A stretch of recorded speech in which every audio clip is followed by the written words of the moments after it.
think I mentioned this earlier, but it's this talk of British values that we need to move beyond. We need to step over this because it's just not adequate for the situation that we're in.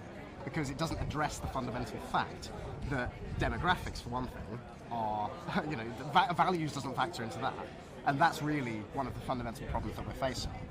And so, if Reform is to truly be a party of opposition to the regime that's governed this country for the better part of 30 years, then it needs to be prepared to move beyond that kind of language and, frankly, begin talking about things like identity. Now, Ant Middleton's speech was very good. He finished with the phrase, identity first, which is a very, 5, even a year ago, 6 months ago, that maybe would have been seen as being quite a radical, far-right statement, but you had Ant Middleton yelling it on the stage. Identity politics, those people who deride identity politics and who say that identity politics must be avoided at all costs, fundamentally misunderstand the situation that we're in, because in an existential battle, which is what we're in, the politics of identity are not just inevitable, but necessary. And listen, don't misunderstand me. When Nigel's up there and he's talking about free speech and he's talking about equality in the eyes of the law and he's talking about justice. Yeah, I agree with all of that stuff. That's because you're an Englishman. But that's because I'm an Englishman, right?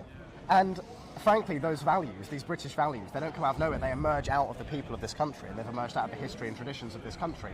And when you lose the people, you lose the values. So the conversation, the level at which the conversation should be happening is that of people rather than ideas at this stage. But starting left to right, so starting that end, my left to my right, in one sentence, what do you want Reform to do that they're not doing now or not pushing now? One sentence. You go first. Mass deportations. I don't know. Yeah, is my mic on for that one? Excellent. Okay, yeah. Okay. There you go. Yeah, a robust policy of remigration, as well as an advancement beyond the language of British values and into the language of British identity.